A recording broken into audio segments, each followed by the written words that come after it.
Hello student, I am Darshan Dave. Once again welcome to my channel. तो last time हमने chapter number 1 complete किया था और आज बड़ा ही इंटरेस्टिंग चैप्टर स्टार्ट करने जा रहे हैं। Electric potential and capacitance. Electric potential and capacitance, ठीक है। दोस्तों ये चैप्टर एक्चुअली किसके रिलेटेड है मैं आपको बताऊं। जैसे देखो, ये एक ऑब्जेक्ट है,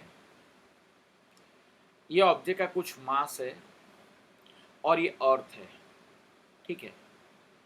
तो ये ऑब्जेक्ट को यहाँ से अगर रिलीज करेंगे तो अपने आप ही नीचे आएगा ना। कौन सा फोर्स? ग्रेविटेशनल फोर्स, ठीक है। मगर ये ऑब्जेक्ट यहाँ ग्राउंड फ्लोर पे है और यहाँ से मुझको ऊपर ले जाना है, तो मुझे ये ग्रेविटेशनल फोर्स के अगेंस्ट में कुछ वर्क करना पड़ेगा, यस और नो। और ये जो वर्क है वो एनर्जी के फॉर्म में स्टोर होगा, उसको हम बोलते हैं potential energy, gravitational potential energy, ठीक है। तो ऐसा ही कुछ ये चैप्टर में है। यहाँ पे ये चैप्टर में इलेक्ट्रिक पोटेंशियल एनर्जी हम पढ़ेंगे, ठीक है। और एक बात आपको बता दूं कि जनरली चैप्टर नंबर 1 में हमने क्या देखा था कि चैप्टर नंबर 1 में यहाँ पे कोई एक चार्ज है कैपिटल क्यू, इसको हम सोर्स चार्ज बोलते हैं। सोर्स चार्ज मतलब यानी ये चार्ज इलेक्ट्रिक फील्ड प्रोड्यूस करता है। इसके इलेक्ट्रिक फील्ड में कोई एक दूसरा चार्ज, सपोज यहाँ पे हम ड्रॉ करें, ये दूसरा चार्ज ये रहा स्मॉल क्यू, ये भी पॉजिटिव है, ये भी पॉजिटिव है, तो क्या होगा? तो ये पॉजिटिव चार्ज ये कैपिटल क्यू चार्ज से रिपेल होगा, यस और नो। यहाँ तक हम पढ़े थे। ये क्यों रिपल हो रहा है? क्योंकि ये इलेक्ट्रिक फील्ड है, इसके कारण रिपल हो रहा है। बट रिपल होने के बाद क्या होगा, तो वो सब हम ये चैप्टर के अंदर देखने वाले हैं। तो थोड़ा इंटरेस्टिंग चैप्टर है दोस्तों। तो आज के जो लेक्चर में जो कौन कौन से टॉपिक हम कवर करने वाले हैं, सबसे पहला कंजर्वेटिव फील्ड, फिर इलेक्ट्रोस्टैटिक पोटेंशियल, फिर पोटेंशियल डिफरेंस और फाइनली इलेक्ट्रिक पोटेंशियल एनर्जी। तो ये 4 टॉपिक हम आज के लेक्चर में कवर करने जा रहे हैं। तो सबसे पहले हम बात करते हैं दोस्तों कंजर्वेटिव फील्ड की। तो कंजर्वेटिव फील्ड किसको बोलते हैं?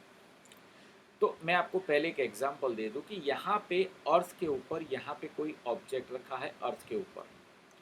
अब वो ऑब्जेक्ट को मुझे कुछ हाइट पे ले जाना है, सपोज h जितनी हाइट पे मुझे वो ऑब्जेक्ट को ले जाना है। तो मुझे ले जाना है ऊपर, तो मुझे ग्रेविटेशनल फील्ड के ऑपोजिट में वर्क करना पड़ेगा, क्योंकि ग्रेविटेशनल फील्ड जो है वो डाउनवर्ड डायरेक्शन में है। तो ऑब्जेक्ट अपने आप तो ऊपर जाएगा नहीं, तो मुझे कुछ वर्क करना पड़ेगा और वो जो वर्क होगा वो वर्क ग्रेविटेशनल फील्ड की ऑपोजिट डायरेक्शन में करना पड़ेगा। हम जो वर्क करते हैं वो एनर्जी के फॉर्म में स्टोर होता है। ये एनर्जी को हम पोटेंशियल एनर्जी बोलते हैं, ठीक है। अब देखो कि ये फिगर में यहाँ पे ऑब्जेक्ट को हम स्ट्रेट पाथ पे ऊपर ले गए, यहाँ से यहाँ पे स्ट्रेट पाथ पे ऊपर ले गए, ये रहा इसका पाथ, ठीक है। स्ट्रेट पाथ पे यहाँ से पहले यहाँ गया, फिर यहाँ गया। अब ये सेकंड फिगर कंसिडर करो दोस्तों। तो सेकंड फिगर के अंदर क्या होता है, ऑब्जेक्ट को हम कोई और अलग, ये डॉटेड लाइन वाला पाथ है, वो पाथ पे ऊपर ले गए। बट यहाँ पे क्या है कि इनिशियल पोजीशन दोनों फिगर में सेम है, देखो ग्राउंड फ्लोर, और फाइनल पोजीशन भी सेम है, देखो हाइट h, दोनों हाइट h पे है, ठीक है। तो यहाँ पे अगर दोनों केस में अगर हम वर्क फाइंड करेंगे तो वर्क सेम ही आएगा। देखो मैं फाइंड करता हूँ, वर्क इक्वल टू होता है फोर्स इनटू डिस्प्लेसमेंट, ठीक है। तो फोर्स को मैं बोल दूंगा mg और डिस्प्लेसमेंट यानी ये 0 है और h तक, तो h माइनस 0। अच्छा, ये जो वर्क है ये ग्रेविटेशनल फील्ड के ऑपोजिट में हम कर रहे हैं, यानी work done by external energy, तो यहाँ पे जो आएगा माइनस आएगा, तो वर्क का फॉर्मूला क्या होगा, माइनस mgh। तो दोनों केस में दोस्तों डिस्प्लेसमेंट तो h ही है, डिस्प्लेसमेंट मतलब final position minus initial position, तो दोनों केस में फाइनल पोजीशन सेम है, दोनों केस में इनिशियल पोजीशन सेम है, तो दोनों केस में डिस्प्लेसमेंट सेम आएगा, दोनों केस में जो फोर्स लगता है वो mg लगता है, तो दोनों केस में वर्क कैसा होगा, सेम। तो ऐसा जो फील्ड है, ऐसे फील्ड को हम बोलते हैं कंजर्वेटिव फील्ड। तो कंजर्वेटिव फील्ड की डेफिनेशन यहाँ पे क्या होती है, तो उससे पहले यहाँ पे समझ लो कि यहाँ पे जो वर्क है वो दोनों पाथ पे सेम आया, यानी work is not depends upon path, but दोनों केस में इनिशियल पोजीशन और final position and initial position कैसी है, सेम, इसीलिए वर्क सेम आया, यानी work depends upon initial and final position, right. तो ऐसे फील्ड को हम कंजर्वेटिव फील्ड बोलते हैं। Let us define it, field in which work not depends upon path, path के ऊपर डिपेंड करता नहीं है, but it depends upon initial and final position, such field is called conservative field and such force is called conservative force। तो ये जो force है दोस्तों, तो उसको हम बोलते हैं कंजर्वेटिव फोर्स, मतलब कि ये जो ग्रेविटेशनल फील्ड है वो कंजर्वेटिव फील्ड है और ग्रेविटेशनल फोर्स वो भी कंजर्वेटिव फोर्स, ठीक है। सेम ग्रेविटेशनल फील्ड की तरह इलेक्ट्रिक फील्ड की भी प्रॉपर्टी होती है, जो हम यह चैप्टर में आगे देखेंगे। तो यानी ये जो इलेक्ट्रिक फील्ड है, ये electric field is also one of the example of conservative field, यानी इलेक्ट्रिक फोर्स जो होगा वो कंजर्वेटिव फोर्स होगा, ठीक है। तो यानी ये तो डेफिनेशन हुई हमारी कंजर्वेटिव फील्ड की, राइट। अब चलते हैं हमारे थोड़े नेक्स्ट टॉपिक में आगे। देखो बेटा, कंजर्वेटिव फील्ड के अंदर मैंने क्या बोला, कंजर्वेटिव फील्ड में work is not depends upon, depend करता नहीं है, किस पे नहीं डिपेंड करता है, पाथ पे, यानी अलग अलग पाथ लो, अलग अलग पाथ पे वर्क कैसा होता है, same, but it depends upon initial and final position, यानी इनिशियल और फाइनल पोजीशन कैसी होती है, सेम। ऐसे फील्ड को हम बोलते हैं कंजर्वेटिव फील्ड, ठीक है। तो अब हमारा जो नेक्स्ट टॉपिक है, नेक्स्ट टॉपिक क्या है, नेक्स्ट टॉपिक है prove that electric field is a conservative field, यानी ये जो है वो थोड़ा इंपॉर्टेंट क्वेश्चन है, prove that electric field is conservative field, यानी ये हमें प्रूव करना है कि ये जो इलेक्ट्रिक फील्ड है वो कैसा फील्ड है, कंजर्वेटिव फील्ड। तो वंस अगेन दोस्तों, कंजर्वेटिव फील्ड में जो भी वर्क होता है वो वर्क किस पे डिपेंड नहीं करता, पाथ के ऊपर डिपेंड नहीं करता, यानी आप अलग अलग पाथ ले लो, अगर अलग अलग पाथ पे वर्क सेम आता है तो कंजर्वेटिव फील्ड, ठीक है। तो बस अब हम वही ट्राई करेंगे कि हम अलग अलग पाथ लेंगे, अलग अलग पाथ में वर्क फाइंड करेंगे, और अगर वर्क सेम आया तो ये इलेक्ट्रिक फील्ड कैसा फील्ड है, कंजर्वेटिव फील्ड। तो उससे पहले दोस्तों आपको इलेक्ट्रिक फील्ड चाहिए, तो इलेक्ट्रिक फील्ड के लिए देखो यहाँ पे मैं एक, यहाँ पे देखो कि यहाँ पे एक चार्ज है हमारे पास, ये चार्ज है कैपिटल Q, ये सोर्स चार्ज, ये चार्ज पॉजिटिव है, तो पॉजिटिव चार्ज के लिए इलेक्ट्रिक फील्ड की डायरेक्शन क्या होती है दोस्तों, अवे फ्रॉम द चार्ज, तो यानी ये जो डायरेक्शन होगी हर जगह अवे फ्रॉम द चार्ज, ठीक है, अवे फ्रॉम यानी चार्ज से दूर इलेक्ट्रिक फील्ड की डायरेक्शन होगी, ठीक है, ये दूर अवे फ्रॉम द चार्ज। तो यहाँ पे ऐसी दो डायरेक्शन मैंने यहाँ पे फिगर में बताई है, फिगर में एक डायरेक्शन ये है, एक डायरेक्शन ये है, ठीक है। अब ये इलेक्ट्रिक फील्ड में हम कोई एक चार्ज को मूव करेंगे, ठीक है, वो जो चार्ज है हम किसको मूव करेंगे, कोई एक चार्ज को मूव करेंगे, और वो जो चार्ज है वो चार्ज सपोज यहाँ पॉइंट ए के पास है, ये रहा, यहाँ पे जो चार्ज है इसको मैं बोल देता हूँ चार्ज Q, ये कौन से पॉइंट के पास है, ए पॉइंट के पास है, हम ये चार्ज को ए से डी पॉइंट के पास ले जाना चाहते हैं, कहाँ से कहाँ ले जाना चाहते हैं, ए टू डी। अब ये जो चार्ज है इसका मैग्नीट्यूड है 1 यूनिट या 1 कूलम, ये चार्ज का मैग्नीट्यूड है 1 कूलम।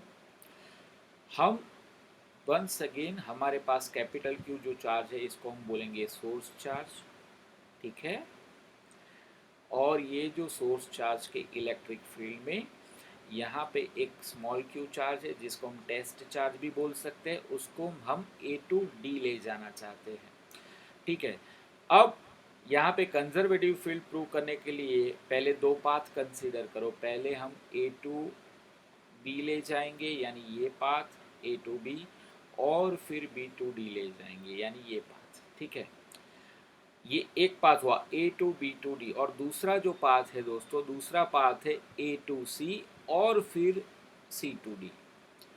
एक path A to B to D और दूसरा path A to C to D. अगर दोनों पाथ में वर्क सेम आया तो तो ये जो इलेक्ट्रिक फील्ड है वो कैसा फील्ड है, कंजर्वेटिव फील्ड, ठीक है। तो वो हम दोनों पाथ के लिए वर्क हम फाइंड करेंगे। तो सबसे पहले यहाँ पे देखते हैं दोस्तों, सपोज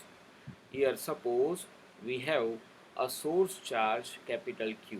ये रहा source charge capital Q is kept at the origin. तो ये जो सोर्स चार्ज है, सोर्स चार्ज को हमने कहाँ पे रखा है, ओरिजिन के ऊपर रखा है, ठीक है।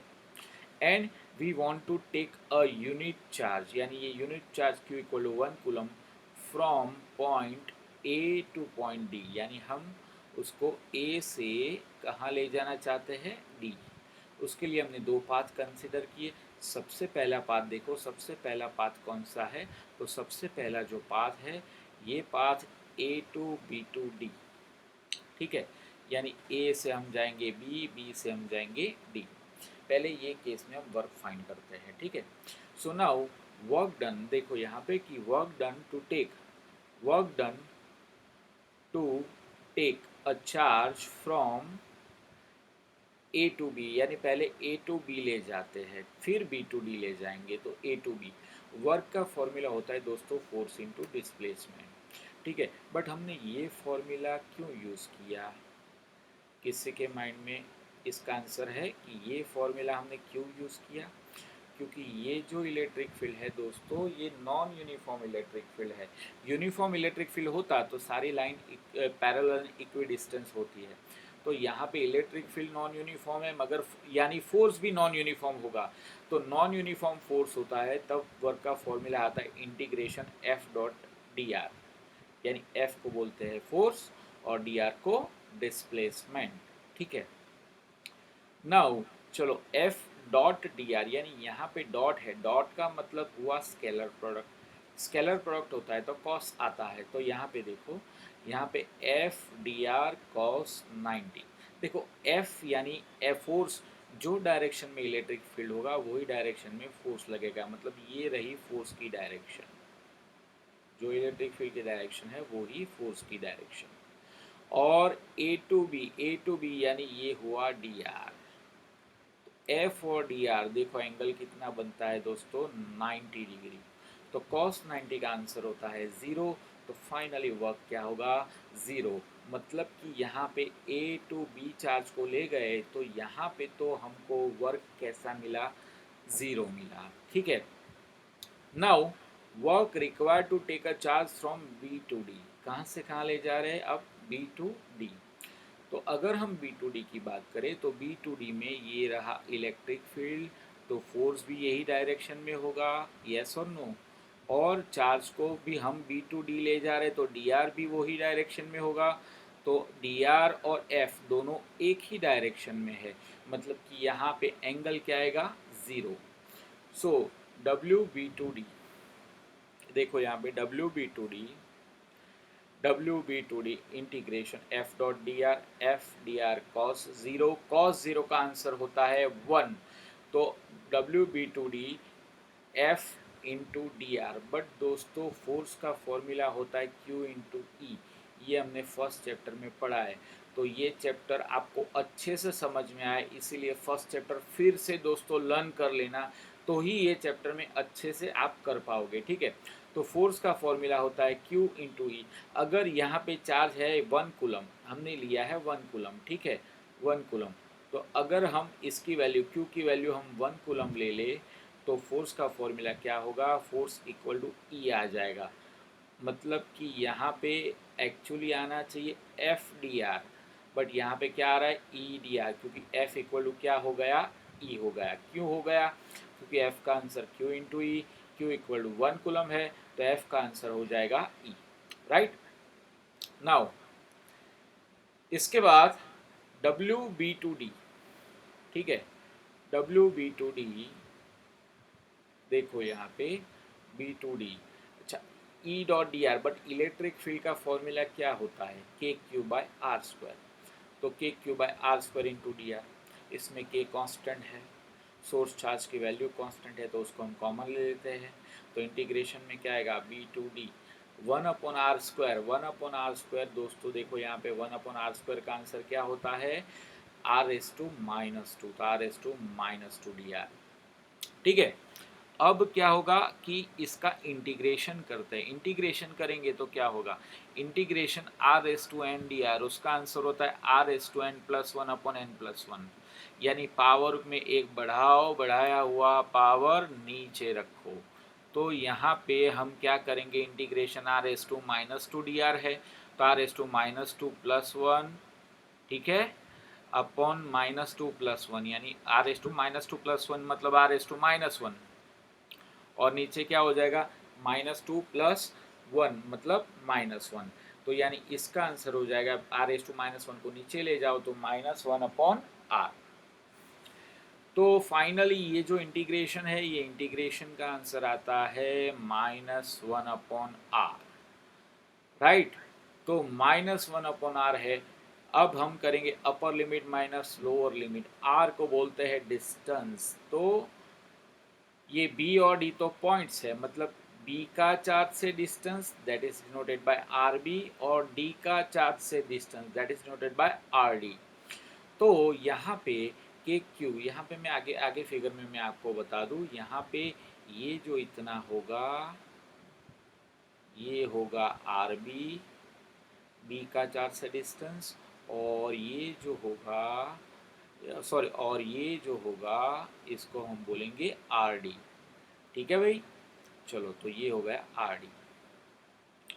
तो नाउ अब क्या होगा, देखो जनरली माइनस होता है, जनरली यहाँ पे हम क्या करते हैं बॉक्स में अपर लिमिट माइनस लोअर लिमिट, मगर मैंने आपको सिखाया कि अगर माइनस हो तो आपको करना है lower limit minus upper limit, तो 1/RB माइनस 1/RD। तो ये जो होगा ये work done from B to D. तो अब A to B to D का अगर हम टोटल वर्क फाइंड करें तो W A B D is equal to W A B plus W D B, W B D, W A B तो आया दोस्तों 0, आगे हमने देखा है, डब्ल्यू बी डी हमने ये फाइंड कर लिया, तो 0 + दिस मतलब ये आंसर होगा, तो ये किसका आंसर है, work done to move a charge from point A to point D. ठीक है, यानी एक पाथ का हमने वर्क फाइंड कर लिया, अब दूसरे पाथ के लिए हम वर्क फाइंड करने जा रहे हैं। जो दूसरा पाथ है, देखो मैं आपको पहले फिगर बता दूं, दूसरा पाथ है उसमें क्या है दोस्तों, तो दूसरे पाथ में पहले हमें जाना है ए टू सी, कहाँ जाना है ए टू सी, तो ये केस में ये एफ होगा, एफ और डी आर की डायरेक्शन क्या होगी सेम, तो अगर डायरेक्शन सेम होगी तो एफ और डी आर के बीच में एंगल क्या आएगा 0 आएगा, तो 0 एंगल वाला हमने आगे कर लिया है कि अगर एंगल 0 हो दोस्तों, यहाँ पे एंगल 0 हो, यहाँ पे देखो यहाँ पे अगर एंगल 0 हो तो क्या आंसर आता है, एंगल अगर 0 हो तो आंसर आता है ई डॉट डी आर, और फिर हम ई की वैल्यू रखते हैं, और फिर फाइनली ये हमारा आंसर आता है। अगर बी टू डी है तो आंसर आएगा 1/RB माइनस 1/RD। तो वैसे ही पहले हम फाइंड करते हैं ए टू सी टू डी, तो पहले ए टू सी की बात करें तो मैंने आगे बताया कि ए टू सी के केस में देखो दोस्तों, यहाँ से ए है, ये चार्ज प्लस क्यू है, ठीक है, ये चार्ज प्लस क्यू है, यहाँ पे ए पॉइंट है, यहाँ पे सी पॉइंट है, और फिर यहाँ पे जो है वो डी पॉइंट है। ठीक है, तो यहाँ पे दोस्तों ए टू सी पहले आप जाओगे तो ये डी आर हो जाएगा, ये फोर्स एफ हो जाएगा, तो फोर्स और डी आर सेम डायरेक्शन में, यानी एंगल होगा 0, तो अगर एंगल ज़ीरो होगा तो फॉर्मूला क्या आएगा, तो अगर एंगल ज़ीरो होगा तो F D R cos zero, cos zero का आंसर क्या हो जाता है 1। और एफ डॉट डी आर का आंसर हम क्या लाए थे दोस्तों, यहाँ पे आगे हमने देखा है एफ डॉट डी आर का आंसर अगर एंगल ज़ीरो हो तो एफ डॉट डी आर का आंसर होता है K Q minus one upon R. क्या होता है K Q minus one upon R, तो देखो ये मैं यहाँ पे करता हूँ, तो यहाँ पे वर्क डब्ल्यू ए सी होगा K Q minus one upon R, right, और ए टू सी। तो अभी हम क्या करेंगे, upper limit minus lower limit, मगर माइनस है तो क्या करेंगे, lower limit minus upper limit, तो लोअर लिमिट है one upon R A minus one upon R C. तो हमने ये डायरेक्टली फाइंड कर लिया फ्रॉम द प्रीवियस पार्ट। ठीक है, अब हम जाते हैं C2D की बात करते हैं। कहाँ जाते हैं, C2D। तो C2D जब हम जाएंगे तो ये होगा DR और ये होगा F और DR के बीच का एंगल क्या होगा 90। तो अगर ये एंगल 90 है तो cos 90 का आंसर क्या होगा 0। तो फाइनली WA2C2D में WAC प्लस WCD, तो यानी WACD equal to W work done AC W work done CD। ये इसका WAC का आंसर तो हमने फाइंड किया, ये रहा WAC का आंसर। ठीक है, तो K Q one upon R A minus one upon R C, but WCD यानी CD यानी ये एंगल 90 डिग्री है, तो ये क्या हो जाता है दोस्तों 0 हो जाता है। ठीक है, तो 0 प्लस दिस मतलब आंसर यही होगा, तो यानी ये WACD का आंसर हुआ। ठीक है, अब मैं WABD में यहाँ पे लिखता हूँ। WABD मतलब क्या होता है, K Q one upon R A one upon A B D one upon R B minus one upon R D, ऐसा था जो आगे की स्लाइड में हमने ऑलरेडी ऑब्टेन कर लिया है। अब ये दोनों को कंपेयर किया जाए, जे देखो ये दो इक्वेशन को, यानी एक ये इक्वेशन और एक ये इक्वेशन, अगर दोनों को हम कंपेयर करते हैं तो देखो बाहर के क्यू सेम है, सेम क्वांटिटी, यहाँ पे भी के क्यू है। अब हम देखते हैं यहाँ पे है दोस्तों आर ए और यहाँ पे क्या है आर बी। तो चलो फिगर में देखते हैं, मेन फिगर पे आ जाओ। तो यानी देखो ये होगा आर ए, यहाँ से लेके यहाँ तक ये जो डिस्टेंस होगा ये होगा आर ए। ठीक है, और ये है आर बी। आर ए और आर बी दोनों का ये चार्ज से डिस्टेंस कैसा है, सेम। ये डिस्टेंस और ये डिस्टेंस कैसा है दोस्तों, सेम है। मतलब कि यहाँ पे फर्स्ट टर्म तो सेम आया, वैसे ही आर सी और आर डी भी सेम होंगे। देखो मैं आपको बताता हूँ, वो स्लाइड में अगर हम जाए तो यानी ये जो होगा डिस्टेंस, ये डिस्टेंस होगा यहाँ से लेके यहाँ तक ये होगा आर सी, और यहाँ से लेके यहाँ तक ये होगा आर डी। ठीक है, तो ये दोनों डिस्टेंस भी कैसे है, ये चार्ज से सेम है। मतलब कि दोनों केस में वर्क आया सेम, यानी हम चार्ज को ले गए WA2B2D या WA2C2D, तो दोनों केस में ये W पहले देखो, पहले केस में हमने क्या किया था, पहले केस में हमने वर्क डन फाइंड किया, कौन से पाथ पे फाइंड किया, A2B एंड B2D। ठीक है, और दूसरे केस में हमने वर्क डन कहाँ फाइंड किया, A2C एंड देन C2D। ठीक है, दोनों केस में वर्क का आंसर आया सेम। ठीक है, मतलब कि यानी दोनों केस में वर्क का जो आंसर है वो कैसा आया, सेम। मतलब कि ये जो ये वर्क कौन से फील्ड में हो रहा है, तो इलेक्ट्रिक फील्ड में, क्योंकि हमने कैपिटल क्यू सोर्स चार्ज के फील्ड में ही हमने कोई यूनिट चार्ज को ए से डी ले गए। तो ये जो वर्क हो रहा है ये इलेक्ट्रिक फील्ड में हो रहा है। मतलब कि ये जो फील्ड है वो कैसा फील्ड होगा, कंजर्वेटिव फील्ड, राइट। तो ये जो फील्ड है इलेक्ट्रिक फील्ड वो कैसा फील्ड है, कंजर्वेटिव फील्ड। और कंजर्वेटिव फील्ड में दोस्तों दो बातें याद रखो। पहली बात कि यहाँ पे जो वर्क होता है किस पे डिपेंड करता है? Work depends upon initial and final position, initial and final position. और किस पे डिपेंड नहीं करता है? Work is not depends upon, not depends upon path, path पे डिपेंड करता नहीं है। तो यानी ये दोनों चीज़ें आपको याद रखनी है, ठीक है। तो अब हमारे माइंड में एक क्वेश्चन आया कि कंजर्वेटिव फील्ड किसको बोलते हैं, तो उसका आंसर भी हम लाए। कंजर्वेटिव फील्ड मतलब ऐसा फील्ड कि जिसके अंदर जो वर्क होता है वो पाथ पे डिपेंड नहीं करता, work initial and final position पे डिपेंड करता है। उसके हमने दो एग्जाम्पल लिए, एक ग्रेविटेशनल फील्ड और दूसरा इलेक्ट्रिक फील्ड, ठीक है। तो अब हमारे चैप्टर का जो नाम है वही टॉपिक हम देखने जा रहे हैं, इसको हम बोलेंगे इलेक्ट्रिक पोटेंशियल, ठीक है। Electric potential. देखो पोटेंशियल जैसे ही हम इंडियन आइडल में देखते हैं, और कोई सिंगर आता है, वो गाता है, अच्छे से गा नहीं पाता, बट फिर भी वो कोई जज बोलता है भी नहीं तुम में पोटेंशियल है। पोटेंशियल मतलब there is a one type of energy is called potential, ठीक है। तो हम ये पोटेंशियल की बात करते हैं। तो देखो यहाँ पे ये पहले फिगर कंसिडर करो, ये फिगर में यहाँ पे कैपिटल क्यू चार्ज है, और वो जो कैपिटल क्यू चार्ज है वो पॉजिटिव है। तो पॉजिटिव है तो इलेक्ट्रिक फील्ड की डायरेक्शन क्या होगी? रेडियली आउटवर्ड, ठीक है। यानी इसके आसपास इसका इलेक्ट्रिक फील्ड है।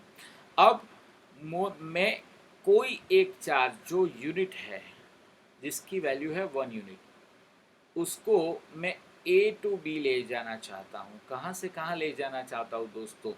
ए टू बी, ठीक है। तो देखो ये अपने आप तो जाएगा नहीं, क्योंकि देखो बी टू ए जा सकता है, क्योंकि देखो इलेक्ट्रिक फील्ड की डायरेक्शन बी टू ए है, ठीक है। तो वो बी टू ए जा सकता है, बट ए टू बी नहीं जा सकता। उसके लिए हमको वर्क करना पड़ेगा, यानी work done by external agency, ठीक है ना। यानी मैंने आपको पहले ही एग्जांपल दिया कि कोई ऑब्जेक्ट ऊपर से नीचे तो अपने आप आ जाएगी, बट नीचे से ऊपर ले जाने के लिए हमको वर्क करना पड़ेगा। तो वैसे ही बी टू ए तो ये इजीली आ जाएगा, क्योंकि ये इलेक्ट्रिक फील्ड की डायरेक्शन में है। ये इलेक्ट्रिक फील्ड की डायरेक्शन में बी टू ए होता है डिस्प्लेसमेंट। मगर हम ले जाना चाहते हैं ए टू बी। वंस अगेन हम कहाँ से कहाँ ले जाना चाहते हैं? ए टू बी। तो हमें कुछ वर्क करना पड़ेगा। तो वर्क का जो फॉर्मूला होता है, वर्क इज इक्वल टू, याद करो वर्क का formula integration force into displacement, yes और नो। बट यहाँ पे F इक्वल टू होता है Q into E, force equal to क्या होता है? Q इंटू ई होता है। बट Q हमने क्या ले लिया है? 1 कूलम। देयरफॉर वर्क का फॉर्मूला होगा ई डी एल। हमें कहाँ से कहाँ ले जाना है? ए टू बी। तो इंटीग्रेशन की लिमिट आएगी ए नीचे बी ऊपर, ठीक है। अब ये फील्ड कौन सा है? Electric field. और इलेक्ट्रिक फील्ड कैसा होता है? Conservative field. तो ये जो वर्क होता है वो किस पे डिपेंड करता है? तो हमने आगे की स्लाइड में देखा, it depends upon initial and final position. यानी किस पे डिपेंड करता है? Initial and final position. तो दोस्तों इनिशियल पोजीशन है ए और फाइनल पोजीशन है बी। ये पाथ पे डिपेंड नहीं करता, यानी आप सीधे सीधा लेके आओ, या घुमा फिरा के लेके आओ, या ऐसे लेके आओ, बट ये पाथ पे डिपेंड करेगा नहीं। ये किस पे डिपेंड करेगा? देखो ये तीनों केस, ये स्ट्रेट वाला पाथ, ये पाथ और ये पाथ, ये तीनों केस में इनिशियल पोजीशन ए है, फाइनल पोजीशन है बी, मतलब वर्क कैसा होगा? सेम। अच्छा दोस्तों, हम ए टू बी ले जा रहे हैं ना दोस्तों, कहाँ से कहाँ ले जा रहे हैं? ए टू बी। यानी यहाँ पे इलेक्ट्रिक फील्ड तो हमारी कोई हेल्प कर नहीं रहा है, तो यानी हम जो वर्क करते हैं it is against the electric field. तो अगर अगेंस्ट द इलेक्ट्रिक फील्ड है तो ये वर्क को हम ले लेते हैं माइनस। तो W A B equal to minus integration A to B E dot D L, ठीक है। अब ये जो चार्ज है, ये चार्ज Q पहले A पे था, फिर हम लाए B पे, ये रहा उसका वर्क। बट अभी हमने देखो क्या दोस्तों देखा कि A और B दोनों इलेक्ट्रिक फील्ड के अंदर है। बट सोचो ये जो A पॉइंट है, इसको मैं इनफाइनाइट डिस्टेंस पे ले जाऊं, तो इनफाइनाइट डिस्टेंस पे इलेक्ट्रिक फील्ड 0 होता है। तो तो आप बोलोगे सर कैसे जीरो होता है, तो मैं आपको बता दूं कि इलेक्ट्रिक फील्ड का फॉर्मूला होता है K Q by R square, ठीक है ना। तो यहाँ पे आर इनफाइनाइट ले लो, तो अगर आर को इनफाइनाइट की वैल्यू आप यहाँ रखोगे तो इलेक्ट्रिक फील्ड हो जाएगा ज़ीरो, यानी इन्फिनिटी पे इलेक्ट्रिक फील्ड ज़ीरो होता है। तो अगर सोच लो कि ये पार्टिकल ए, उसको मैं इनफाइनाइट डिस्टेंस पे ले जाऊं, तो डेफिनेटली ये जो चार्ज होगा वो अब इलेक्ट्रिक फील्ड के बाहर होगा, मतलब कि ये जो स्मॉल क्यू चार्ज होगा वो अब डेफिनेटली इलेक्ट्रिक फील्ड के बाहर ही होगा, क्योंकि हम ए पॉइंट को इनफाइनाइट पे ले गए और ये initial position of the charge is a है, ठीक है। तो अगर ए को, ये इक्वेशन में मैंने ए को ए की जगह पे इनफाइनाइट रख दिया, तो हमारी डेफिनेशन बन जाएगी इलेक्ट्रिक पोटेंशियल की डेफिनेशन, ठीक है। अब जो डेफिनेशन बनी है, ये जो इक्वेशन बना है वो इलेक्ट्रिक पोटेंशियल का इक्वेशन है। तो इलेक्ट्रिक पोटेंशियल की डेफिनेशन देने का ट्राई करते हैं। Work done by external agency, यानी यहाँ पे इलेक्ट्रिक फील्ड वर्क नहीं करता, इलेक्ट्रिक फील्ड को वर्क करना नहीं पड़ता, हमको वर्क करना पड़ता है। तो work done by external agency to move a unit positive charge, हमने Q इक्वल टू 1 कूलम लिया है ना, मतलब कि +1 कूलम, ठीक है ना। Unit positive charge from infinity to a given point in the electric field against the electric field is called electrostatic potential। once again, क्या, देखो पहले दोस्तों यहाँ पे 2 पॉइंट लिए ए और बी, पहले दोनों इलेक्ट्रिक फील्ड के अंदर थे, फिर और हमें कोई एक चार्ज 1 कूलम चार्ज को ए टू बी ले जाना था। अब मैंने ए पॉइंट को मैं कहाँ ले गया, इन्फिनिटी पे, तो यानी अब वो जो चार्ज है जो पॉइंट ए पे था वो आउटसाइड द इलेक्ट्रिक फील्ड हो गया, तो वहाँ से उसको मुझे इलेक्ट्रिक फील्ड के अंदर लाना है, मतलब इलेक्ट्रिक फील्ड के ऑपोजिट में वर्क करना पड़ता है। तो डेफिनेशन क्या बनती है, work done to take a unit positive charge from, देखो यहाँ पे from infinity to a given point in the electric field against the electric field is called electrostatic potential. तो यानी हमको बी पॉइंट पे लाना है, मतलब कि इसको electric potential at point B बोलेंगे। तो उसका फॉर्मूला दोस्तों क्या होगा, V B is equal to minus integration infinite to B, minus integration E dot D L, और इंटीग्रेशन की लिमिट क्या आएगी, इनफाइनाइट टू बी। वैसे ही अगर सोच लो कि वैसे ही मुझे यहाँ कोई पॉइंट है, ये कोई पॉइंट है सपोज सी, तो सी पॉइंट के पास पोटेंशियल क्या होगा, V C equal to minus integration infinite to C E dot D L. दोस्तों याद रखो यहाँ पे माइनस आना ज़रूरी है, क्योंकि यहाँ पे जो वर्क है वो इलेक्ट्रिक फील्ड नहीं करता, हमको करना पड़ता है, और इलेक्ट्रिक फील्ड के अपोज में करना पड़ता है, ठीक है। ई डॉट डी एल, इसको बोलते हैं इलेक्ट्रोस्टैटिक पोटेंशियल 8.c। दोस्तों आपने थोड़ा, अगर लेक्चर ध्यान से आप पढ़ते हो तो आपको यहाँ पे कोई एक वर्ड ज़्यादा नज़र आ रहा है। यहाँ पे मैंने लिखा है दोस्तों इलेक्ट्रोस्टैटिक पोटेंशियल, देखो यहाँ पे इलेक्ट्रोस्टैटिक, मैंने इलेक्ट्रोस्टैटिक क्यों लिखा है, अब मैं आपको बता दूं कि सपोज इनफाइनाइट से हम चार्ज को ले आए बी पे, ठीक है, यानी हमने जो वर्क किया वो अपोजिट डायरेक्शन में किया, यानी कुछ फोर्स अपोजिट डायरेक्शन में लगा, और कुछ फोर्स इलेक्ट्रिक फील्ड का भी फोर्स होगा।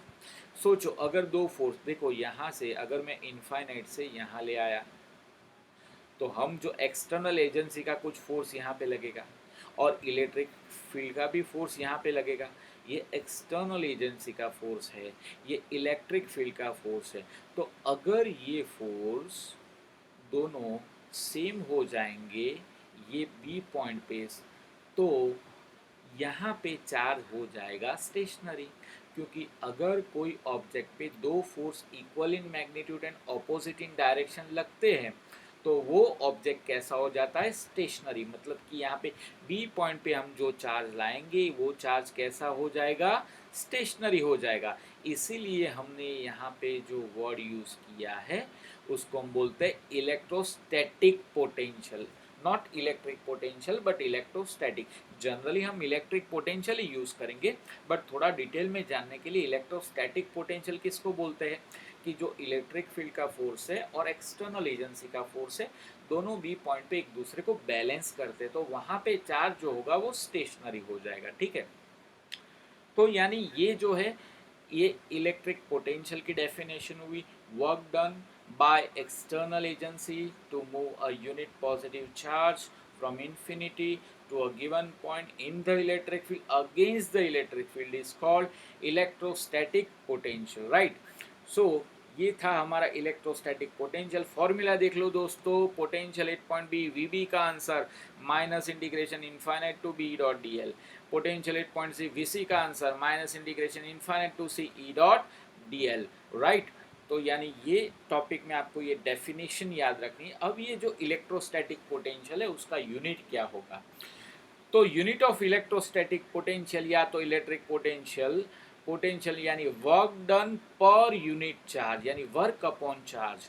वर्क का यूनिट होता है जूल, चार्ज का यूनिट होता है कुलम, तो इसको जूल पर कुलम, जिसको हम वोल्ट भी बोलते हैं। चैप्टर 2 में हमने देखा है, याद हो तो आपको, चैप्टर 2 में जूल पर कुलम को हम क्या बोलते हैं, वोल्ट। ठीक है, तो इसका डायमेंशनल फॉर्मूला क्या होता है, देखो जूल का होता है m1L1T-2, जूल ऊपर है ये ऊपर आएगा, और कुलम चार्ज क्यू मतलब I×T, मतलब कुलम का जो डायमेंशन फॉर्मूला होगा वो A1T1 जो नीचे आएगा, तो ये m1L2T-3A-1, it is the dimensional formula किसका, पोटेंशियल का। ठीक है, now let us move forward. Explain the potential difference, explain the potential difference। तो potential difference आपको explain करना है। ठीक है, हमने potential ले लिया, पोटेंशियल किसको बोलते हैं वो हमको पता है, अब हमें डिफरेंस फाइंड करना है। तो डिफरेंस कैसे फाइंड करेंगे दोस्तों, कि वर्क डन टू, अच्छा सबसे पहले उसकी हम डेफिनेशन ले लेते हैं। डेफिनेशन चलो मैं आपको लास्ट में बताता हूँ। सपोज मैं आपको पहले समझा देता हूँ कि suppose potential at point A, electric field में सपोज दो पॉइंट है, एक पॉइंट ए है, दूसरा पॉइंट है B. Potential at point A कितना है, वी ए है, और पोटेंशियल एट पॉइंट बी कितना है दोस्तों, वी बी। ठीक है, चलो हम अब ये V A, we wish to take a charge from point A to B है, यानी हमें चार्ज को कहाँ से कहाँ ले जाना है, ए से बी ले जाना है। देखो दोस्तों, ए से कहाँ ले जाना है, बी, और ये वर्क हम किस में कर रहे हैं, भूलना मत, ये वर्क हम इलेक्ट्रिक फील्ड के अंदर कर रहे हैं। ठीक है, तो potential at point A is given by V A equal to minus integration infinite to A E dot D L, and potential at point B V B is equal to minus integration infinite to B E dot D L. ठीक है, अब suppose हम difference, क्योंकि हमारा topic है potential difference, तो हम difference लेते हैं। तो डिफरेंस लेते हैं तो let us take final position minus initial position ना, हम ए टू बी, देखो दोस्तों हम ए टू बी ले जा रहे हैं ना, ए टू बी ले जा रहे हैं, तो यहाँ पे डिफरेंस लेना होगा। ए के पास पोटेंशियल है वी ए, बी के पास पोटेंशियल है वी बी, तो डिफरेंस मतलब फाइनल माइनस इनिशियल, यानी V B minus V A. तो माइनस इंटीग्रेशन, देखो बी का आंसर क्या होता है, minus integration infinite to B E dot D L, minus A का आंसर क्या, minus integration infinite to A E dot D L. देखो माइनस माइनस यहाँ पे प्लस हो जाएगा, ये देखो दोस्तों माइनस माइनस क्या हो जाएगा, प्लस। दूसरी बात, अगर मैं यहाँ पे लिमिट इंटरचेंज करता हूँ, देखो यहाँ पे लिमिट मैं इंटरचेंज करता हूँ, तो अगर मैं लिमिट इंटरचेंज करूँगा तो जो माइनस होगा माइनस बिकम्स प्लस, यानी यहाँ पे ये माइनस जो है ये माइनस चला जाएगा, तो माइनस की जगह पे ये प्लस हो जाएगा। यहाँ पे देखो इनफाइनाइट टू बी है, तो यहाँ पे मैंने क्या लिखा, बी टू इनफाइनाइट। ठीक है, और ये तो ऑलरेडी यहाँ पे माइनस और माइनस माइनस क्या हो जाता है, प्लस हो जाता है। तो अब दोस्तों सोचो, अगर हम बी टू, इसको कंबाइन ऐसे देख सकते, B to infinite and infinite to A. तो दोस्तों डिस्प्लेसमेंट मतलब क्या होता है? देखो बीच में इनफाइनाइट आता है, बट डिस्प्लेसमेंट क्या होता है? Initial position and final position. तो हम ऐसा लिख सकते हैं ना, directly B to A. Once again, B to infinite and infinite to A, यानी बी से हम ले गए इनफाइनाइट, इनफाइनाइट से हम लाए फिर से ए पे।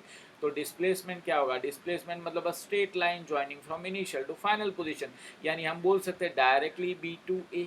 तो यानी ये दोनों को अगर हम कंबाइन करें, बीच में प्लस है, तो ये दो इक्वेशन को ये हम कंबाइन करें, तो ये टर्म को हम ऐसे भी लिख सकते हैं, ये टर्म को integration B to A E dot D L, integration B to A E dot D L. Again मैंने यहाँ पे अगर मैं लिमिट इंटरचेंज करूँ, यहाँ पे अगर मैं लिमिट इंटरचेंज करता हूँ, तो लिमिट में अगर इंटरचेंज करूँ तो यहाँ पे आगे माइनस आ जाएगा, तो माइनस ए टू बी, देखो बी टू ए है तो A to B E dot D L. तो ये पोटेंशियल डिफरेंस का फॉर्मूला हो गया। मगर ये फॉर्मूला हमने कुछ डिफाइन किया है दोस्तों आगे पोटेंशियल में दोस्तों फॉर्मूला क्या था? Integration minus infinite to A E dot D L. तो उसको हम इन वर्ड क्या बोलते हैं? Work done to bring a unit charge from infinity to A बोलते हैं ना। पोटेंशियल में क्या बोलते हैं? Infinity to A. तो यहाँ पे इन्फिनिटी नहीं है, यहाँ पे पॉइंट ए है, तो क्या होगा? Work done to take a unit charge from one point to another point. Work done to take a unit charge from one point to, once again work done to take a unit charge from one point to another point in the electric field against the electric field is called potential difference। तो जो मैंने आपको पहले definition नहीं बताई, मैं इसलिए नहीं बताई क्योंकि हम वो डेफिनेशन पहले प्रूव करेंगे, फिर मैं आपको बताता हूँ। देखो तो यानी यहाँ पे क्या होगा? यहाँ पे जो work done to take a unit positive charge from one point to another in the electric field against the electric field is called potential difference। तो ये जो है दोस्तों potential difference का फॉर्मूला और उसकी डेफिनेशन है। देखो पोटेंशियल में यहाँ पे क्या आता है? Infinity to a given point, और पोटेंशियल डिफरेंस में from one point to another point. बाकी दोनों में डेफिनेशन में वर्डिंग सेम ही है, ठीक है। नाउ अभी यहाँ पे देखो, आपको अभी कोई भी न्यूमेरिकल आप आगे जाओगे तो आपको याद रखना पड़ेगा। देखो ये फॉर्मूला को हम कैसे याद रखते हैं? देखो जीवन में अगर आप पढ़ोगे, आगे बढ़ोगे, ठीक है, यानी जो आगे होगा, यानी ये भी आगे है ना, वो ऊपर आएगा, ठीक है। और जो पीछे रह जाएगा, बोलेगे यार लॉकडाउन है, क्या पढ़ने का, क्या पढ़ने का, चलो ना जाने दो ना, तो वो नीचे रह जाएगा। यानी जीवन में जो आगे होगा वो ऊपर आएगा, पीछे होगा वो नीचे जाएगा। ऐसे हमें याद रखने का, आगे होगा वो ऊपर आएगा, पीछे जाएगा तो नीचे आएगा। यानी अगर मुझे दोस्तों देखो ए टू बी ले जाना है तो वर्क डन लेना पड़ेगा V B minus V A, ठीक है। और अगर मुझे बी टू ए ले जाना है तो final minus initial, work done क्या होगा? V A minus V B. तो ये फॉर्मूला कैसे बनेगा दोस्तों? तो माइनस कंपल्सरी आना चाहिए क्योंकि अगेंस्ट द इलेक्ट्रिक फील्ड, ठीक है। अगर जीवन में जो पीछे रह गया, पीछे कौन रह गया? बी, तो वो नीचे आएगा। आगे कौन है? ए, तो वो ऊपर आएगा। ई डॉट डी एल याद रखना दोस्तों। अगर मैं कोई पार्टिकल को मैं पी से क्यू ले जाता हूँ, ठीक है, तो हम वर्क डन क्या कोई यूनिट चार्ज को, कोई पार्टिकल मतलब कोई यूनिट चार्ज को, हम अभी यूनिट चार्ज के लिए ही बात कर रहे हैं। कहाँ से कहाँ ले गए? P to Q. तो क्या होगा? पीछे को final minus initial V Q minus V P, ठीक है। कौन माइनस कंपल्सरी होगा? जो पीछे रह गया वो नीचे, आगे रह गया वो ऊपर, Q E dot D L, right. तो यानी दोस्तों ये जो है ये पोटेंशियल डिफरेंस की बात करी। जो पोटेंशियल डिफरेंस का यूनिट है वही पोटेंशियल इलेक्ट्रिक पोटेंशियल का भी यूनिट है, यानी इसका भी यूनिट होगा वोल्ट, जूल पर कूलम यानी वोल्ट। तो अभी आगे जाते हैं दोस्तों कि अभी हम देखते हैं लास्ट टॉपिक है ये लेक्चर का, ठीक है। लास्ट टॉपिक में right a note on electric potential energy. What is electric potential energy? देखो दोस्तों, हम तीन डेफिनेशन हमने देखी, पोटेंशियल की देखी, पोटेंशियल डिफरेंस की देखी। दोनों में माइनर चेंज है। वहाँ से पोटेंशियल में work done to take a unit charge from infinite to A, and potential difference में work done to take a unit charge from one point to another point. यहाँ पे भी थोड़ा चेंज करके पोटेंशियल एनर्जी की definition हमने बनाई है, work done to take a charge Q. देखो दोस्तों, वहां पे यूनिट चार्ज था, यहाँ पे कोई भी चार्ज, वो यूनिट हो या ना हो कोई फर्क नहीं पड़ता है। अगर यूनिट हो तो पोटेंशियल, बट यूनिट ना हो तो क्या, work done to take a charge Q from infinity to a given point in the electric field against the electric field is called, against the electric field is called electric potential energy. तो यहाँ पे दोस्तों definition में potential की ही definition है, सिर्फ एक word change है। वहाँ पे work done to take a unit charge था, यहाँ पे work done to take a charge Q, तो सब सेम सिमिलर ही हम पढ़ रहे हैं। थोड़ा बहुत चेंज है तो ज़्यादा आपको याद करने की जरूरत नहीं पड़ेगी, क्योंकि एक डेफिनेशन आ गई, उसके ऊपर से आप दूसरी डेफिनेशन भी बना सकते हो। तो यानी ये इलेक्ट्रिक पोटेंशियल एनर्जी की डेफिनेशन देखो यहाँ पे, कि यहाँ पे चार्ज अगर 1 यूनिट है तो वर्क कितना है, वी जितना। तो अगर चार्ज क्यू होगा तो ये वर्क कितना होगा, वी क्यू जितना। तो ये वी क्यू, ये जो वर्क है, ये वर्क को ही हम पोटेंशियल एनर्जी बोलते हैं। तो W is equal to V into Q, right. यानी अगर ए पॉइंट के पास potential energy U A equal to Q into V A होगी, और बी पॉइंट के पास U B equal to Q into V B होगी, ठीक है।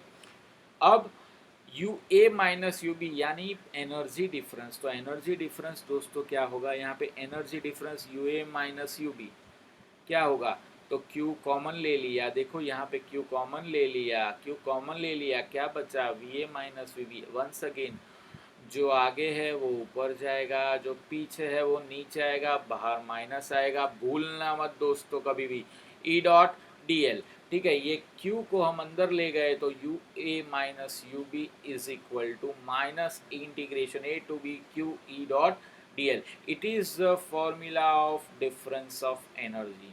तो दोस्तों जो पोटेंशियल एनर्जी है उसका फॉर्मूला ये होगा, यानी ये भी हो सकता है यू बी यू ए या U equal to V into Q, और ये एनर्जी डिफरेंस का फॉर्मूला होता है, ठीक है।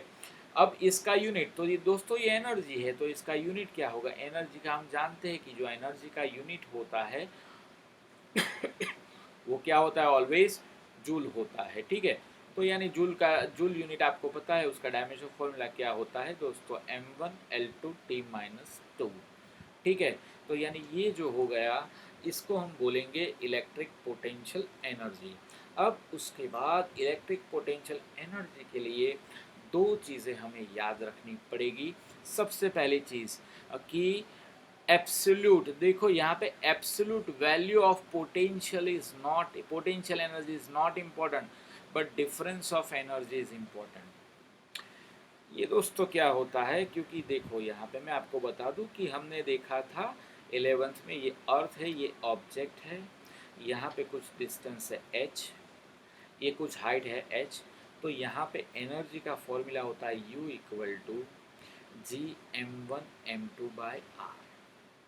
अब यहाँ पे दोस्तों ये अर्थ तो वहीं की वहीं रहती है, नीचे कौन आता है, ये ऑब्जेक्ट आता है, यस और नो। तो मतलब कि हम क्या करते हैं, ये जो एनर्जी है, ये एनर्जी हम किसकी लेते हैं, तो ये सिस्टम की एनर्जी लेते हैं, यानी डिफरेंस ऑफ एनर्जी। यानी यहाँ पे ऐसा नहीं कि ये सिर्फ ये एक ऑब्जेक्ट की एनर्जी है, ये दोनों ऑब्जेक्ट के सिस्टम की एनर्जी, उसमें भी ये मूव कर रहा है, यानी इसकी एनर्जी हम लेंगे ज़ीरो। यानी हम ऑलवेज एनर्जी डिफरेंस लेते हैं। अगर ना पता चला तो मैं फिर से एक बात आपको बता दूं कि absolute value of potential energy क्यों इंपॉर्टेंट है, तो क्योंकि अगर यू ए की बात करें हम, तो माइनस इंटीग्रेशन क्यू इंटू ई डॉट डी एल, ये फॉर्मूला है इनफाइनाइट टू ए। तो दोस्तों यानी ये एनर्जी किस पे डिपेंड करेगी, इनिशियल एंड फाइनल पे। कोई किसी को पता नहीं इनफाइनाइट डिस्टेंस कितना होता है, तो यानी अगर ये वैल्यू अगर आप फाइंड करने जाओ तो आपको मिलेगी नहीं, क्योंकि जब आप फाइनल आंसर लाओगे तो आपको अपर लिमिट माइनस लोअर लिमिट रखनी पड़ेगी, बट लोअर लिमिट तो क्या है, इनफाइनाइट, वो आपको पता तो है नहीं। तो यानी ये पॉसिबल नहीं है, यानी इसके ऊपर आपको ज़्यादा ध्यान नहीं देना है। आपको ध्यान देना है डिफरेंस पे, U A minus U B पे। U A minus U B equal to minus integration B to A E dot D L. ठीक है, क्योंकि आपको ए की पोजीशन भी पता है, बी की पोजीशन भी पता है, ए की पोजीशन भी पता है, तो आपको ये डिफरेंस पे ध्यान देना है, ना कि आपको ये एब्सोल्यूट एनर्जी पे। ये यू ए को बोलते हैं एब्सोल्यूट एनर्जी और इसको हम बोलते हैं एनर्जी डिफरेंस। तो एब्सोल्यूट एनर्जी पे ध्यान नहीं देना है, आपको ध्यान देना है सिर्फ एनर्जी डिफरेंस पे। दूसरी बात, it is the energy of the two charges, source charge and test charge. मतलब कि जो चार्ज यानी सोर्स चार्ज जो इलेक्ट्रिक फील्ड प्रोड्यूस कर रहा है उसको हम बोलते हैं सोर्स चार्ज, उसको हम बोलते हैं सोर्स चार्ज। ठीक है, और जो चार्ज को इनफाइनाइट से लाते हैं 1 यूनिट को, उसको इनफाइनाइट से यहाँ लाते हैं, इसको हम बोलते हैं टेस्ट चार्ज। तो यानी ये जो पोटेंशियल एनर्जी है, देखो ये तो यहाँ से हिलेगा नहीं, तो हम यहाँ पे इसको हिला के यहाँ पे लाते हैं, यस और नो। जैसे ये अर्थ के केस में, ये ऑब्जेक्ट तो ऊपर से नहीं, ये अर्थ तो नीचे से ऊपर जाएगी नहीं, तो जाएगा कौन, ये ऑब्जेक्ट ही नीचे जाएगा ना। तो यानी यहाँ पे ये जो एनर्जी है ये दोनों सिस्टम की एनर्जी है। वैसे ही ये चार्ज यहाँ से हम यहाँ लाते हैं, तो यानी ये जो एनर्जी है वो किसकी है, ये पूरे सिस्टम की एनर्जी है, यस और नो।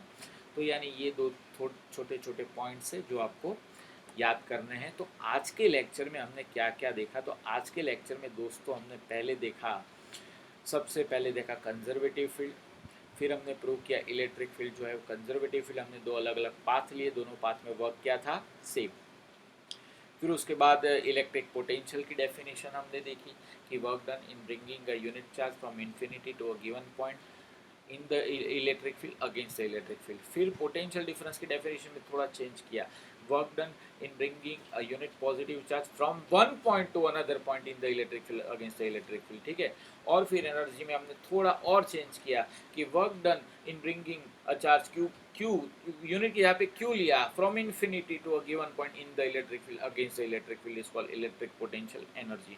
तो आज का ये जो लेक्चर है वो पूरा आपका चैप्टर 2 का बेसिक है। तो यानी नेक्स्ट लेक्चर जब भी मैं अपलोड करूँ उससे पहले ये सारी चीज़ें आपको आ जानी चाहिए, अच्छे से समझ जाना आप, तभी आपको आगे के टॉपिक में ज़्यादा पता चलेगा। ठीक है दोस्तों, क्योंकि पता तो चलता ही है, क्योंकि मैं ना पढ़ा और पता ना चले ऐसा तो हो ही नहीं सकता। बट आपकी प्रिपरेशन अगर कम होगी तो आपको समझने में थोड़ी दिक्कत होगी दोस्तों।